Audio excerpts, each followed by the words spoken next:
Assalamualaikum warahmatullahi wabarakatuh.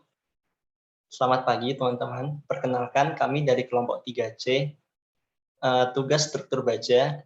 Di sini kami akan mempresentasikan permodelan struktur baja bangunan kolektif kafe. Permodelan kali ini adalah analisis portal 2 dimensi menggunakan metode analisis manual dan SAP 2000. Untuk gedung yang kami analisis sendiri merupakan kolektif kafe yang terletak pada Jalan Watu Gede nomor 58, Wonorejo, Sariharjo, Kecamatan Ngaglik, Kabupaten Sleman.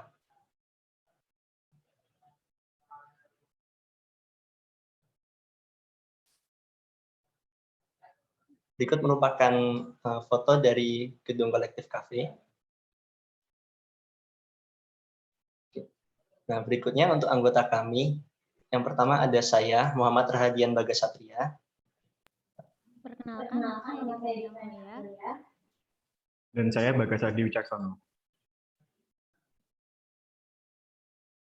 Oke. Nah, untuk analisis berikutnya akan saya serahkan kepada rekan saya, Bagas Adi. Ya, untuk selanjutnya saya akan menjelaskan mengenai denah dari kafe kolektif itu sendiri. Kafe kolektif memiliki 2 lantai, dengan lantai pertama dan lantai kedua memiliki struktur yang sedikit berbeda, yaitu di lantai 2 tidak memiliki kolom di bagian tengah. Lalu untuk berikutnya terdapat potongan AA seperti yang dijelaskan ditunjukkan sebelumnya. Potongan AA tersebut memiliki 2 lantai. Yang lantai pertama memiliki profil yang berbeda dengan lantai kedua, yaitu yang lantai pertama memiliki profil baja 300/150 dan lantai kedua memiliki profil BF 150/75 dan baja memiliki bentuk I. Untuk lantai 1 sendiri memiliki ketinggian 3.500 mm atau 3,5 meter, dan lantai 2 dengan memiliki kemiringan atap dengan bagian kanan sendiri tinggi dindingnya yaitu 4.000 mm atau 4 meter, dan di bagian kiri 3 meter. Untuk selanjutnya di bagian balok memiliki panjang dari as ke as yaitu 5.200 mm atau 5,2 meter. Lalu untuk tadi memiliki profil yang pertama yaitu IWF 300x150, 6,5 kali 9 kali 13, dan yang kedua adalah IWF 150 kali 75 kali 578. Untuk metode analisisnya kita menggunakan SAP 2000, analisis manual serta analisis sambungan. Dengan SAP 2000 sendiri yaitu analisis dengan aplikasi SAP 2000, dengan analisis manual yaitu kita menganalisis kolom serta balok, dan analisis sambungan sendiri kita mendesain sambungan yang ada di kafe kolektif tersebut. Yang pertama, untuk perhitungan SAP, yaitu yang dilakukan perhitungan pembebanan di Excel. Pertama, yaitu menentukan properties. Yang kedua, menghitung beban hidup dan mati serta tambahan. Yang ketiga, yaitu total massa portal serta kombinasi beban yang berikutnya akan dibandingkan dengan hasil dari SAP 2000. Yang pertama, yaitu menentukan tributary area. Tributary area sendiri adalah konsep pembebanan yang disalurkan berdasarkan luasan area. Beban yang diterima pondasi dihitung berdasarkan jarak antar kolom, dan di kafe ini sendiri tributary area ialah setengah dari lebar antar kolom pada tempat yang digunakan untuk beraktivitas. Sedangkan yang digunakan untuk beraktivitas adalah di bagian belakang, yaitu dengan lebar 2,75, yaitu setengah dari panjang balok, yaitu 5,5 meter. Yang kedua yaitu menentukan properties.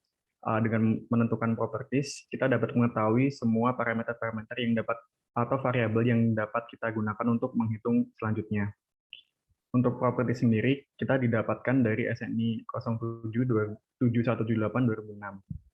Dengan profil baja, seperti yang disebutkan tadi, yaitu 300/150 dan 150/75. Lalu yang dihitung adalah menghitung beban mati. Beban mati dihitung dari semua lantai, yaitu lantai 1 dan lantai 2, dengan mempertimbangkan yaitu berat jenis, luas penampang, panjang kolom, jumlah kolom, dan beban kolom. Dan juga selain itu juga diperhitungkan juga bagian balok.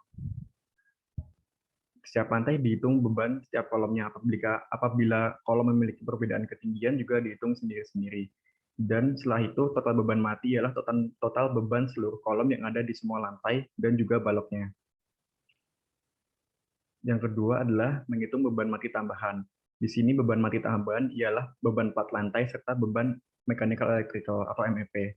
Dengan beban plat sendiri sebesar 24 kN per meter kubik dan beban MEP adalah 1,5 kN per meter kuadrat. Lalu untuk total beban dari ADL yaitu dengan dikalikan beban plat, lebar tributary area, serta tebal plat itu sendiri, serta dijumlah dari plat lantai dan beban MEP, yaitu didapatkan 66,2475. Untuk informasi tambahan, beban mati tadi berupa plat lantai serta MEP, dan untuk beban atap diangkat tidak ada atau tidak ada. Beban diasumsikan dan dijumlah. Selanjutnya adalah menghitung beban hidup. Untuk beban hidup sendiri di lantai 1 dan di lantai 2 memiliki perbedaan, yaitu perbedaannya ada di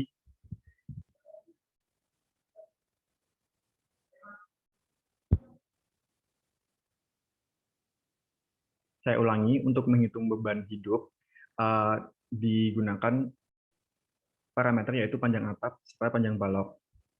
Lalu digunakan beban hidupnya dicari dari SNI 1727 tahun 2020 sesuai dengan kegunaan dari ruangan tersebut. Untuk ruangan kita sendiri yaitu beban hidup terdistribusi untuk ruang pertemuan dengan kursi yang dapat dipindahkan sebesar 4,75 kN per meter kuadrat. Untuk beban hidup terstruktur dikalikan dari beban hidup lebar tributary serta beban hidup struktur. Beban hidup berdasarkan penggunaan ruangannya ialah manusia dengan ruangan, ialah ruang pertemuan dengan kursi yang dapat dipindahkan. Beban tersebut didapat dari SNI 1727 tahun 2020. Lalu untuk total massa portal, kita sendiri menggunakan beban yaitu 1DL plus 1 ADL plus 0,5 LL atau beban hidup. Untuk beban mati sendiri untuk lantai 1 yaitu 7,89, untuk lantai 2 3,01 kN, untuk beban mati tambahannya untuk lantai 1 132 kN, dan untuk lantai 2-nya tidak memiliki beban mati tambahan. Lalu untuk total massa portal tersebut dijumlah yaitu 186,92 kN dengan total massa portal yang ditemukan di SAP 2000 yaitu 186,584 dan dapat disimpulkan bahwa error adalah 0,18% atau kurang dari 2%. Maka dari itu dianggap aman. Selain itu, juga mengalihkan faktor pengalih gempa pada tiap lantainya untuk mengetahui beban lateral yang diterima tiap lantainya. Untuk perhitungan kami, didapat error sebesar 0,18% seperti yang saya sebutkan tadi, dan untuk beban lateral pada lantai 1 adalah 17,66 kN, serta pada lantai 2 adalah 1,54 kN.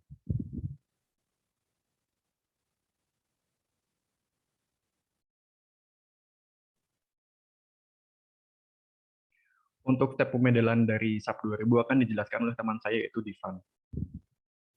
Oke, untuk setelah kita tahu pembebanan yang nantinya akan diinputkan ke dalam SAP, maka kita mulai pemodelan SAP-nya. Untuk langkah-langkahnya itu ditampilkan pada layar berikut. Langsung kita mulai saja. Untuk step pertama adalah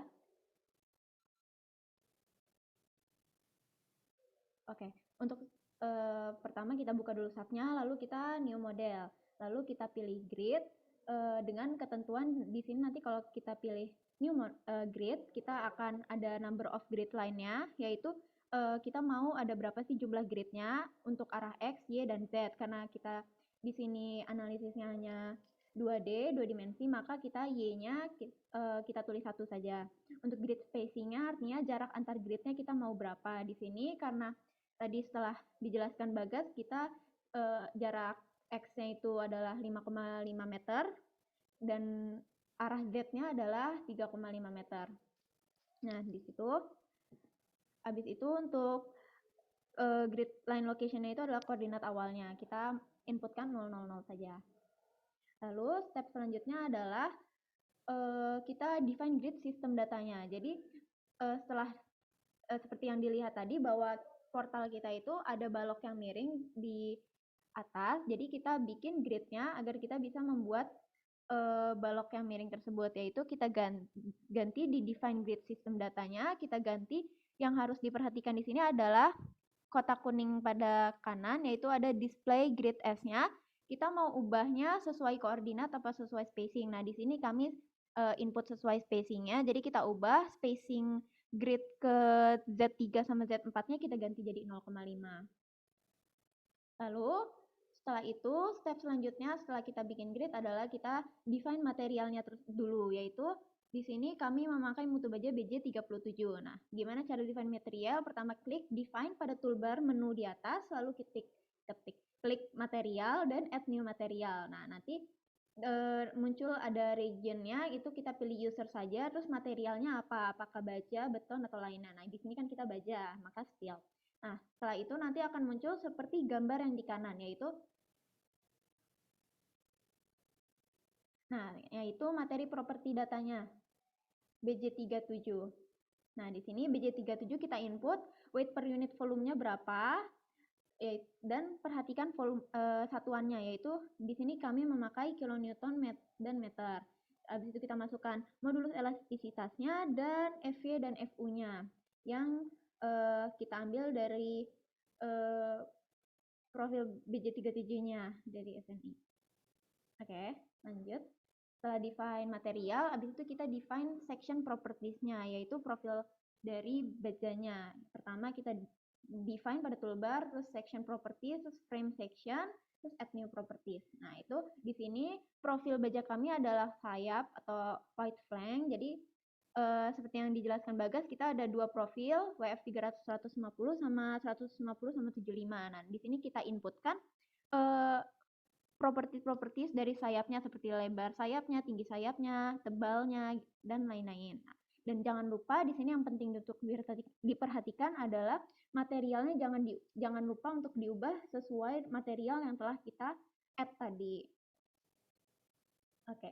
Lalu step selanjutnya adalah kita draw frame, ya. Kita draw, habis itu kita gambar frame-nya, yaitu tarik garis dari titik join ke join seperti itu. Dan jangan lupa yang diperhatikan sini adalah jangan lupa untuk merubah profil saat menggambar frame-nya, jangan lupa untuk merubah profilnya, apakah dia profilnya itu yang 150 atau yang 300 seperti itu.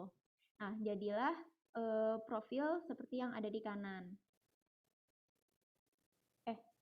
Maksudnya portal yang seperti di kanan. Lalu step selanjutnya adalah kita assign untuk tumpuannya. Nah, di sini ketentuannya adalah kita memakai tumpuan jepit. Maka dari itu kita assign dari menu di atas, lalu kita pilih join, habis itu restrain, lalu kita klik titik-titik mana saja yang mau kita pakaikan tumpuan jepit. Habis itu kita pilih jepitnya, lalu OK atau apply. Lalu step selanjutnya ada define load patterns. Nah, di sini kita mendefinisikan ada beban-beban apa saja yang nantinya kita akan inputkan ke dalam sub-nya, yaitu ada dead load, live load, additional dead load, sama beban gempa. Nah, di sini dead load-nya kita kalikan self weight multiplier, yang artinya nanti ketika kita assign load-nya ke dalam sub, artinya kita tidak usah memasukkan dead load-nya lagi, karena dia sudah dikalikan dengan bebannya sendiri, dead load-nya, self weight multiplier-nya gitu. Kayak gitu. Nah, caranya adalah kita tulis namanya, terus kita pilih type-nya apakah dead, live, atau gempa. Ya, seperti load to be add. Oke. Lanjut. Habis itu kita define load combination-nya. Nah, di sini pertama define, pencet define di atas, load combination, add new combo. Habis itu kita tulis mau namanya apa, load case kita. Habis itu di sini ada linear add. Artinya di linear add ini adalah artinya nanti scale factor sama load case name-nya itu nanti akan ditambah secara linear kayak gitu. Nah, lalu kita masukkan kombinasi pembebanannya, yaitu ada yang seperti ada di layar berikut. Kita tambahkan semua. Oke. Lanjut. Lalu step selanjutnya adalah ini assign bebannya, yaitu ADL dan LL. Nah, di sini assign load itu kita assign di frame load. dan distribute beban merata seperti yang tadi Bagas jelaskan. Nah, di sini kita pilih load pattern-nya DL apa LL, terus kita option-nya add to existing load, dan kita masukkan nilai besaran beban meratanya yang sudah dihitung di Excel seperti yang Bagas jelaskan tadi. Seperti itu. Lalu selanjutnya ada beban gempa. Nah, di sini beban gempanya dimasukkan di join ya, dan kita jadinya bukan frame load, assign frame load, tapi assign join load. Nah, ini force. Habis itu kita pilih load pattern-nya kita berarti load gempa, dan di sini ketentuannya adalah gempanya arah X. Jadi kita masukkan nilai beban gempanya yaitu arah X dan add to existing load gitu. Lalu step selanjutnya kita define measures-nya. Nah, tadi di hitungan Excel pembebanan SAP di situ untuk menghitung massa portalnya adalah DL tambah live dead load tambah live load dead load tambah additional dead load tambah 0,25 live load. Nah, maka di sini kita define lalu measures lalu modify. Nah, habis itu kita centang yang specified load patterns. Nah, seperti itu. Lalu kita multipliernya yang live load dijadikan 0,25. Seperti itu. Lalu oke. Lalu step terakhir tinggal kita run. Nah, di sini yang modal jangan lupa jangan di run. Seperti itu. Lalu di run. Lalu boleh lanjut. Di run kita cek struktur cek desainnya di design load combination selection-nya. Kita ke design load combination. Habis itu yang automatically-nya di uncentang, unchecklist seperti itu.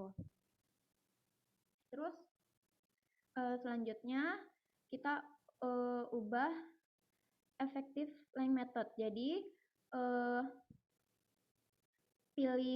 pilih batangnya, lalu pencet start still design, lalu kita bisa lihat di ada namanya view atau revise preference. Nah, di situ nanti di situ seperti yang nanti muncul seperti yang ada di PPT. Nanti kita ubah dari yang nomor 12 itu direct analysisnya jadi effective length kayak gitu. Habis itu setelah itu nanti di bawahnya ada view revise override. Nah, seperti ini. Nah, nanti kalau kita ubah sesuai effective length yang telah kita hitung, maksudnya nilai faktor kekakuan yang telah kita dapatkan dari perhitungan, nah kita ubah di antara K1 atau enggak K2 dengan ketentuan K1 untuk portal bergoyang, K2 untuk portal bergoyang, seperti itu. Lalu di oke. Nah, habis itu bisa di run still desainnya, dan kalau ingin menampilkan PM rasionya bisa start still desainnya, lalu ada di display design info, lalu tampilkan PM rasio kayak gitu. Nah, lalu untuk selanjutnya kalau untuk mau menampilkan BMD, SFD seperti itu ada di menu atas, ada show force atau stress. Nah, nanti pilih aja frame load, habis itu pilih mau shear atau moment, seperti itu. Ini adalah hasil analisis kita di SAP untuk kombinasi yang 1,2 DL tambah DL tambah 1,6 LL, lalu juga ada hasil untuk kombinasi yang tambah 1 gempa, dan ada juga yang untuk kombinasi 1,4 live load seperti ini. Nah, oke, lanjut. Nah, untuk outputnya sendiri kita bisa melihat nilai dari PN, VN, sama MN, lalu PU, VU, MU di output SAP, yaitu setelah di start still design, kita klik kanan, lalu ada details, nanti muncul ada outputnya ini, seperti itu. Oke, segitu untuk pemodelan SAP-nya yang habis itu menghasilkan output. Nah, setelah itu kita masuk ke analisis kolom secara manual.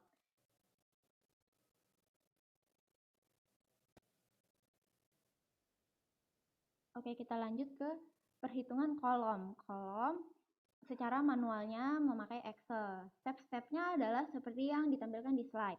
Oke, kita langsung masuk ke step pertama, yaitu menentukan properties yang sudah dijelaskan Bagas di awal tadi. Profilnya didapat dari SNI. Nah, untuk analisis kolom ini sendiri kita meninjau hanya satu kolom, yaitu kolom yang berada di kiri atas. Ada di pojok kanan atas, dibunderin oleh lingkaran kuning. Nah, ini untuk profilnya dari SNI dan mutu baja yang kita pakai, BJ37. Lalu step 2 adalah menghitung CW, yaitu pertama kita hitung dulu H0-nya. Dengan rumusnya ada yang di tabel kanan, H-TF, lalu kita hitung CW-nya. Dengan rumusnya juga dari kanan, lalu kita menghitung RTS-nya juga. Lalu step 3 adalah kita cek tekuk lokalnya. Nah, dari profil kita dapat B sama dengan 75, lalu kita hitung lambda F, lambda W, lambda RF, dan lambda RW dengan rumus-rumus yang tertera di slide. Nah, ketentuannya. Nah, maka dapat kita lihat hasil dari profil kita ini, profil kita termasuk non-langsing, seperti itu. Oke, step selanjutnya yaitu menentukan faktor kekakuan. Menentukan faktor kekakuan, yaitu pertama kita hitung dulu. Oke. Kita hitung dulu GA dan GD-nya. Itu maksudnya G di join A sama G di join D, penamaannya saja.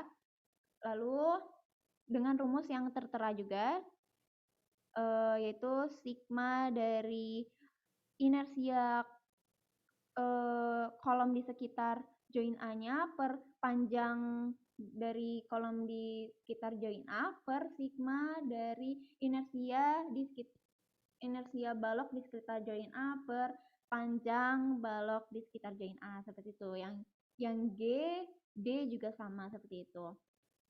Lalu setelah kita mendapat GA dan GD, kita masukkan ke grafik. Di sini ada dua grafik, ada portal tidak bergoyang dan portal bergoyang, namun kita memakai portal tidak bergoyang. Kita tarik dari GA, lalu kita tarik ke GB, lalu kita akan mendapatkan nilai K, faktor kekakuannya. Lalu untuk step selanjutnya yaitu cek tekuk elastis atau non elastis. Nah, di sini kita udah dapat K, kita ada LB. Nah, kita kalikan K kali L dan kita mendapatkan R min. Kita mendapatkan KL. Lalu untuk habis itu kita menghitung R min dengan rumusnya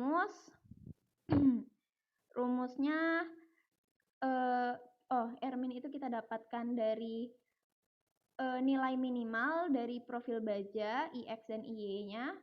Nilai minimalnya kita cari nominal, lalu kita cari lambda. Lambda itu sendiri adalah KL per L min-nya. Lalu setelah kita dapat lambda, kita hitung lambda batas, yaitu di sini kita memakai 4,71 akar E per FY. Seperti itu. Lalu maka dapat kita simpulkan bahwa jenis kolom yang kita tinjau adalah tekuk elastis. Nah, setelah itu kita menghitung juga flexural buckling strength-nya dan torsional buckling strength dengan rumus-rumus dan ketentuan yang berasal dari SNI. Maka kita akan dapat FE dan FCR-nya. Seperti itu. Oke. Untuk yang selanjutnya, kita menghitung kuat tekan nominalnya yang ada di rumusnya, yaitu PN sama dengan FCR kali AG.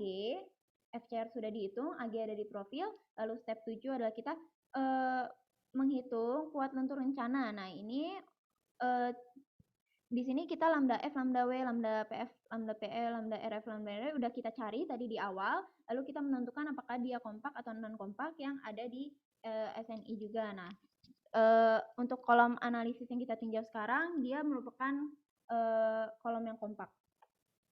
Oke. Selanjutnya kita cek untuk LTB-nya. LB-nya sudah ada, LP-nya dihitung menggunakan rumus yang ada di kanan, 1,7 RY akar E per FY, lalu kita hitung X1 dengan rumus X2, lalu kita menghitung FL, lalu kita menghitung LR, dan kita cek apakah dia itu LB-nya kurang dari LP atau LB-nya itu ada di antara LP dan RL atau LB-nya itu lebih besar dari LR.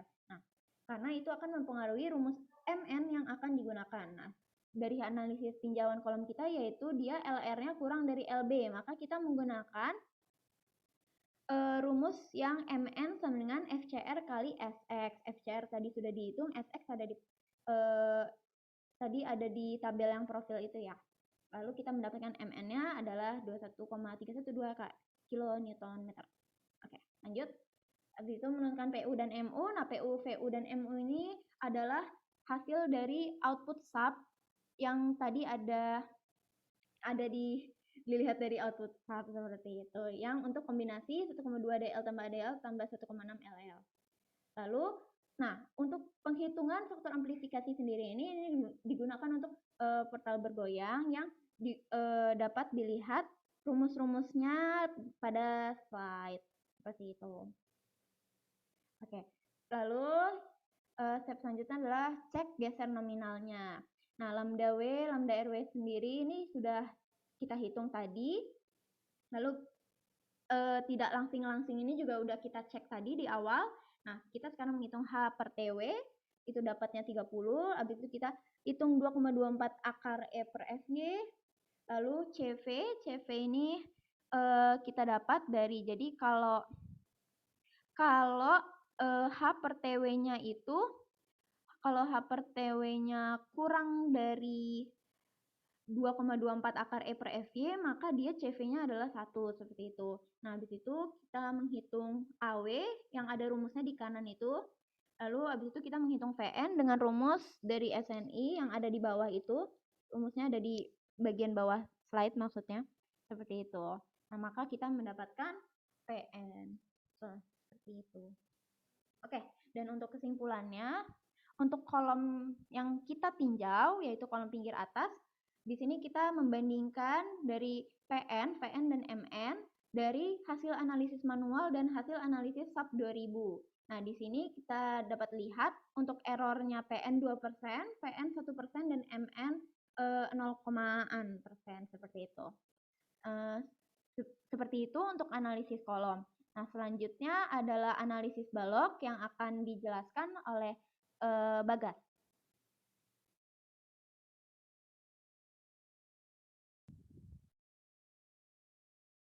Lalu berikutnya saya akan menjelaskan dari analisis balok. Untuk analisis balok sendiri memiliki beberapa step, yaitu menentukan properties, menentukan batang kompak atau langsing, lalu tinjauan kondisi leleh, lalu tinjauan kondisi lateral torsional buckling atau LTB, lalu daya dukung nominal komponen struktur lentur kompak, lalu tekuk lokal sayap tekan, daya dukung nominal komponen struktur lentuk langsing, lalu daya dukung nominal komponen struktur geser, lalu cek terhadap lentutan dengan kombinasi ASD, dan lalu dibandingkan dengan SAP 2000. Yang pertama adalah menentukan balok yang dihitung serta properti profil. Untuk balok sendiri yang kita gunakan adalah balok kiri bagian atas dengan panjang yaitu 5522,68 mm. Lalu dengan propertinya sendiri ialah dengan profil baja IWF 150x75 dengan LB sama dengan panjangnya sendiri yaitu 5522,68 mm.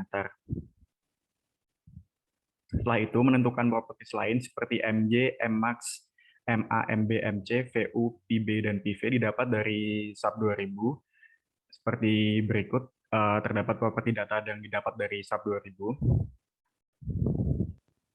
Lalu setelah itu untuk menentukan batang kompak atau langsing didapatkan seperti yang di PowerPoint di kolom tadi. Caranya sama, yaitu dengan mencari lambda-lambdanya dan dibandingkan didapatkan struktur kami ialah kompak.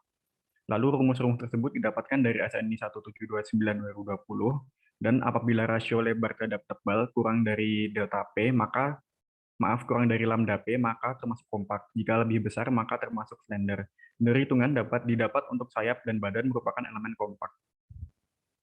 Lalu yang selanjutnya didapat dari SNI tersebut didapatkan kondisi yang didapatkan adalah Y dan LTB atau leleh dan lateral torsional buckling.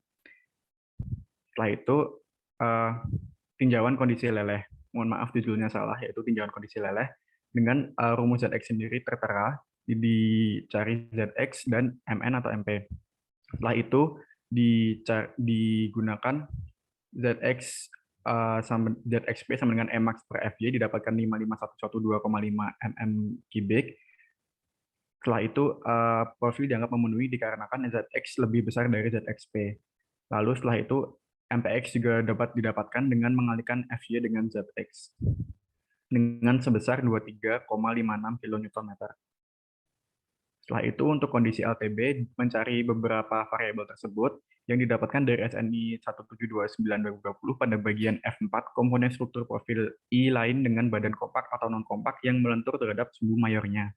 Didapatkan LP sebesar 858,19 mm, HO 143 mm, RTS 20,3 mm dengan C1 dikarenakan oleh profil simetris ganda dan J 22816,667 mm pangkat 4 dan LR 3243,53 dan seterusnya sampai FCR didapatkan 103,92 kN. Hal tersebut, parameter-parameter tersebut dicari untuk mencari MN atau momen nominal. Setelah itu untuk momen nominal tersebut, seperti yang di PowerPoint kolom tadi, dicari apakah itu merupakan bentang pendek, bentang sedang, atau bentang panjang.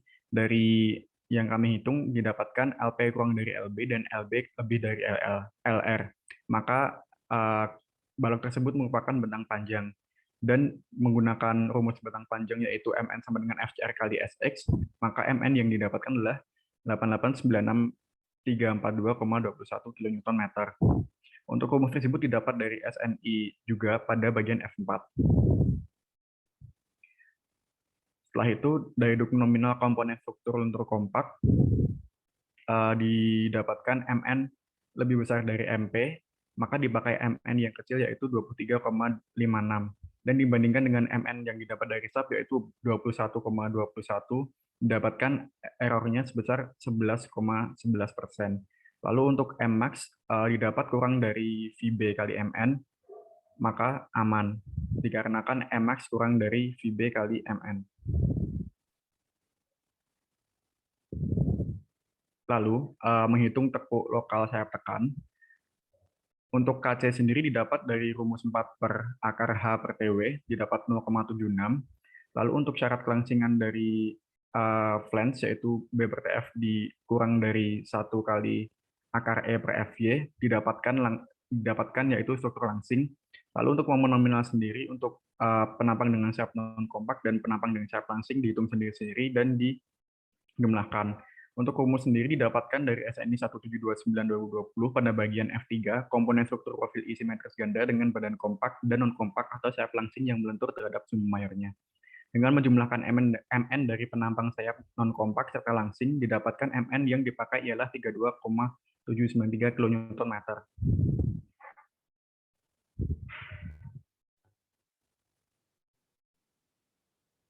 Setelah itu menghitung daya dukung nominal komponen struktur lentur non-kompak langsing.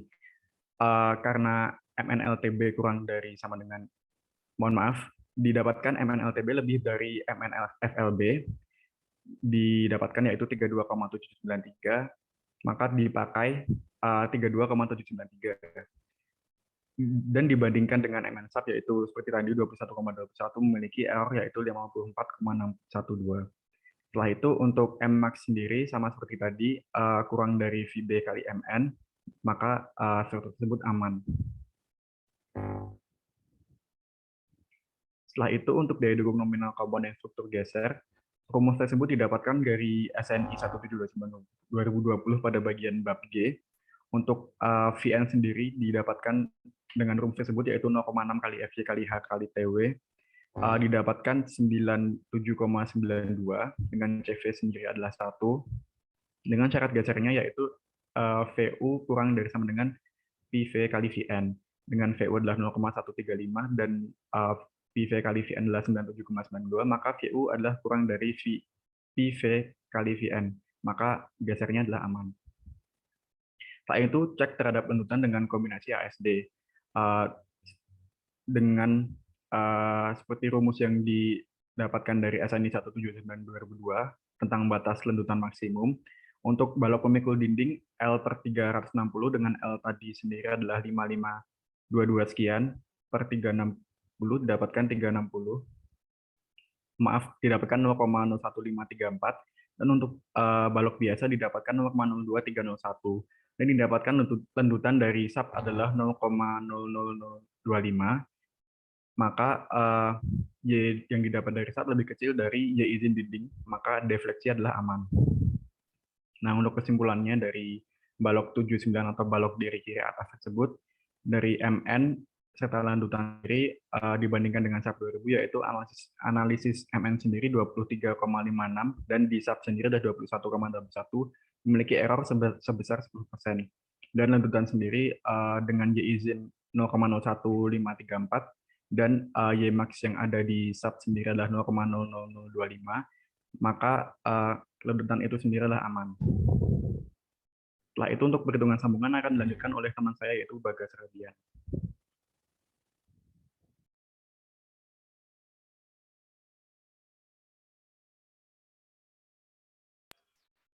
Oke, baik, terima kasih Bagas. Kalau begitu berikutnya saya akan melanjutkan untuk perhitungan analisis sambungan. Nah, untuk step-stepnya sendiri terdapat 11 langkah untuk menghitung sambungan ini. Yang pertama adalah menentukan titik sambungan, lalu menentukan gaya geser ultimate, moment ultimate, dan gaya aksial ultimate, lalu menentukan material dan section properties dari baut yang akan digunakan, lalu menentukan material dan section properties dari pelat ujung balok, lalu menentukan letak garis netral, menentukan tegangan lentur yang terjadi, menentukan gaya tarik maksimum baut, menentukan gaya geser baut, gaya tumbuh baut, dan kombinasi gaya tarik dan geser, lalu yang terakhir digambarkan hasil desain.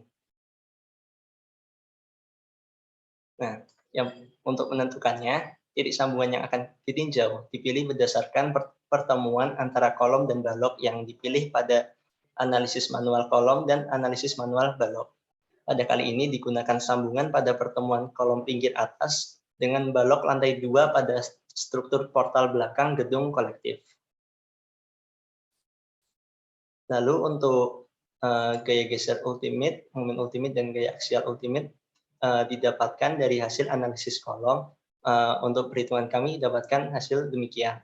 Nah, karena pada sambungan antara kolom pinggir kiri atas dan balok lantai 2 kami itu menggunakan profil IWF 150.75, maka yang akan digunakan adalah nilai VU 0,49 kN, nilai moment ultimate 7,324 kN atau dikonversi menjadi 7.324.000 Newton milimeter. Lalu gaya aksial ultimate atau PU sebesar 11,469 kN per meter. Selanjutnya menentukan material dan section properties dari baut yang digunakan.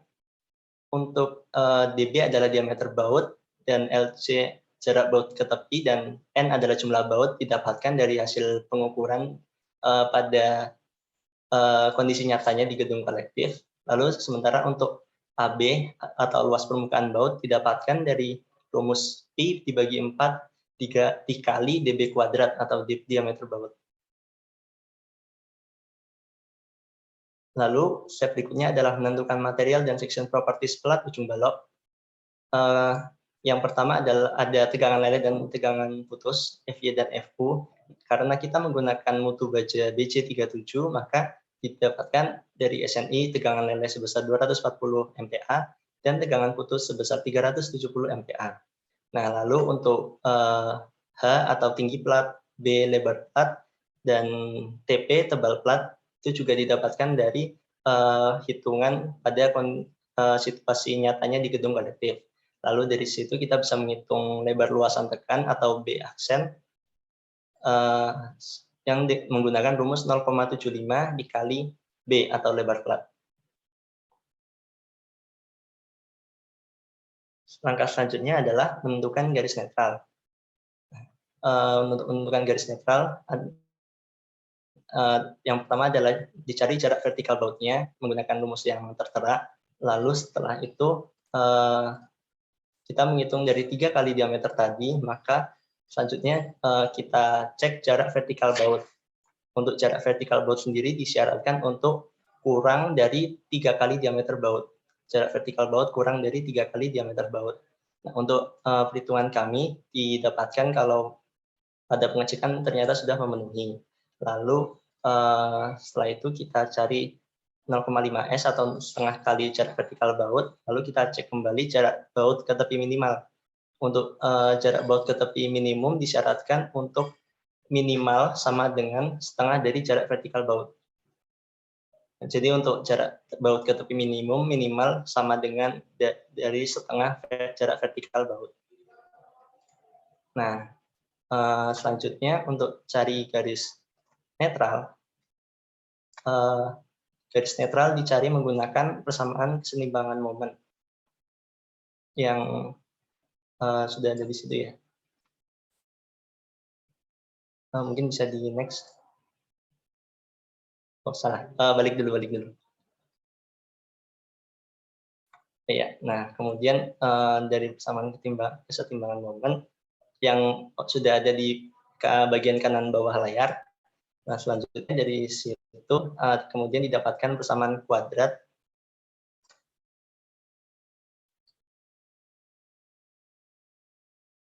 sebentar, mohon maaf, izin mengulangi untuk persamaan yang ada di kanan bawah itu adalah persamaan kesetimbangan momen, benar. Lalu untuk persamaan kuadrat ada di slide berikutnya, mungkin bisa di next. Nah, untuk yang atas adalah persamaan kuadratnya. Nah, lalu dari persamaan kuadrat, kita dapat mengetahui nilai koefisien tiap variabel menggunakan rumus A, B, dan C yang sudah tertera di layar juga. Nah, lalu dari situ kita dapat mencari garis netral atau X yang dapat dihitung menggunakan rumus ABC Al-Khawarizmi yang ada di bawahnya. Yang X12 sama dengan min B plus minus akar B kuadrat min 4AC per 2A. Nah, lalu setelah itu kita juga dapat mencari garis netral dari serat atas, garis netral yang ditinjau dari serat atas, dan garis netral yang ditinjau dari serat bawah. Nah, pada perhitungan kami kali ini dapatkan hasil demikian. Mungkin bisa dilanjut.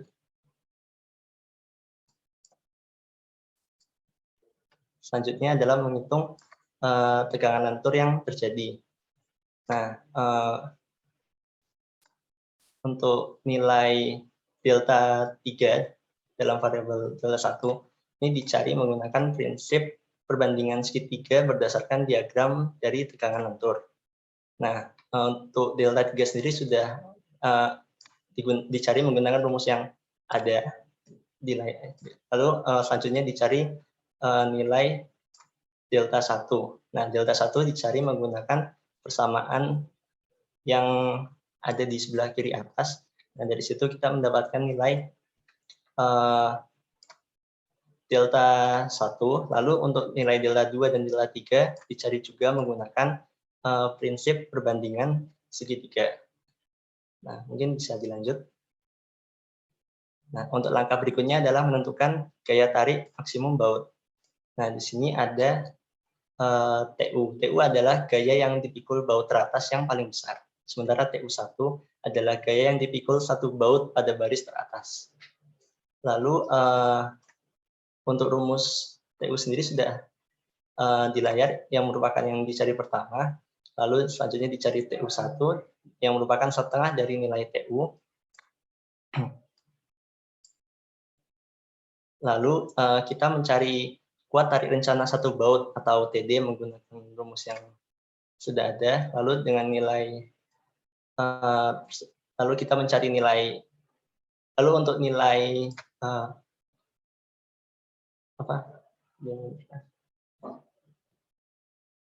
mohon maaf, saya izin mengulangi. Untuk nilai PF sendiri adalah 0,75 yang sudah ditentukan. Lalu kita mencari nilai FNT yang dapat dilihat pada SNI, atau juga bisa dihitung menggunakan rumus 0,75 kali FUB. Nah, apabila dari SNI sendiri kami menemukan 620 MPa, menggunakan rumus kami mendapatkan 618,75 MPa. Mohon maaf, itu belum ada satuannya. Lalu dilakukan cek keamanan terhadap gaya tarik yang terjadi menggunakan persamaan yang sudah ada. Untuk cek keamanan sendiri terhadap gaya tarik untuk perhitungan yang untuk gedung yang kami analisis didapatkan ternyata hasil ceknya adalah aman. Lalu selanjutnya dilakukan juga cek efisiensi kekuatan tarik, yaitu dengan TU1 dibagi TD. Bisa dilanjut. Langkah berikutnya adalah menentukan gaya geser baut. Nah, untuk gaya geser, untuk yang pertama dicari adalah gaya geser baut, gaya geser yang dipikul baut atau VU1. VU1 sendiri dapat dicari menggunakan rumus VU dibagi jumlah bautnya. Pada kali ini didapatkan nilai 61,25 Newton. Nah, lalu kita mencari kuat geser rencana untuk satu baut atau VD yang menggunakan rumus PF dikali VN. Lalu selanjutnya adalah dilakukan cek keamanan terhadap gaya tarik yang terjadi menggunakan persamaan VU1 kurang dari atau sama dengan VD. Untuk struktur yang kami analisis pada kali ini didapatkan bahwa hasil pengecekan keamanan terhadap gaya tariknya sudah aman. Lalu dari situ kita cari rasio gaya geser atau yaitu VU1 dibagi VD dikali 100%. Nah, di situ untuk rasio gaya gesernya didapatkan 0,00698799 atau kurang lebih sama dengan 0,06%.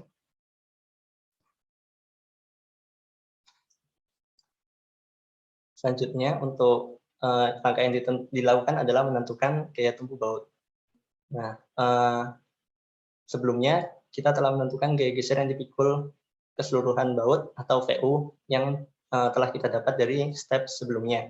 Atau pada kali ini kita mendapatkan 61,25 Newton. Lalu kita selanjutnya mencari kuat tumpu rencana atau RD yang dihitung menggunakan persamaan yang RD sama dengan PF dikali RN. Atau sama dengan PF dikali 1,2 LC kali TP kali T, kali FUP.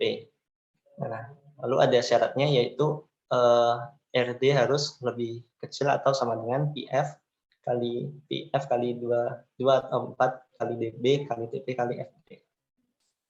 Lalu selanjutnya kita melakukan cek keamanan baut terhadap gaya tumpu yang terjadi dengan persamaan VU kurang dari atau sama dengan RD. Nah, untuk kali ini kita mendapatkan VU sebesar 61,25 Newton, sementara sigma RD adalah 375.624 Newton. Nah, sehingga pada cek keamanan baut terhadap gaya tumpu dapat dinyatakan aman. Lalu kita mencari rasio gaya tumpu menggunakan persamaan VU dibagi sigma RD. Dan di situ kita dapat kita mendapatkan angka sebesar 0,0163%.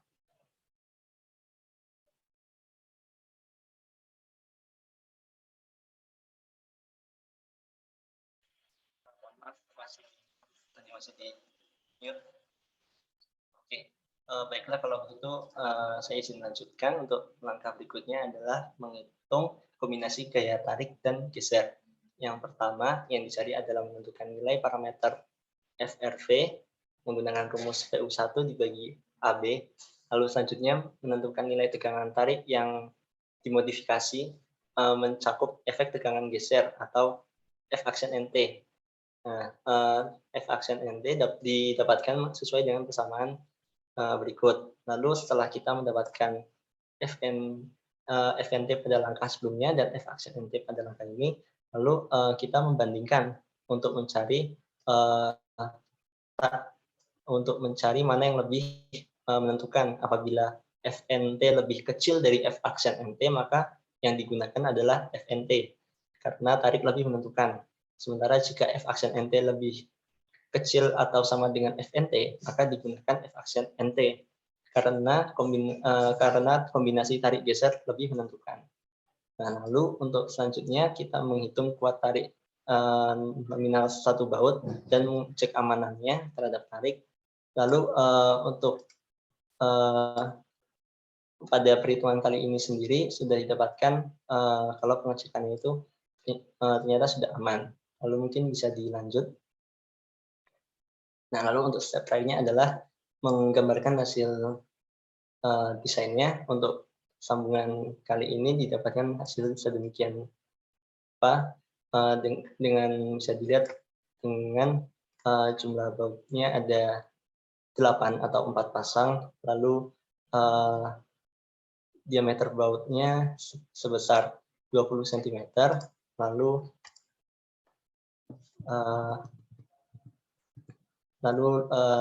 untuk jumlah bautnya ada 8, lalu untuk jarak baut ke tepinya ada 26 mm. Nah, lalu mungkin bisa dilanjut. Nah, mungkin sekian dari kelompok kami. Sepertinya dari kami juga sudah mempresentasikan semuanya. Sekian dari kelompok 3C. Apabila ada kurangnya mohon maaf. Selamat pagi. Wassalamualaikum warahmatullahi wabarakatuh.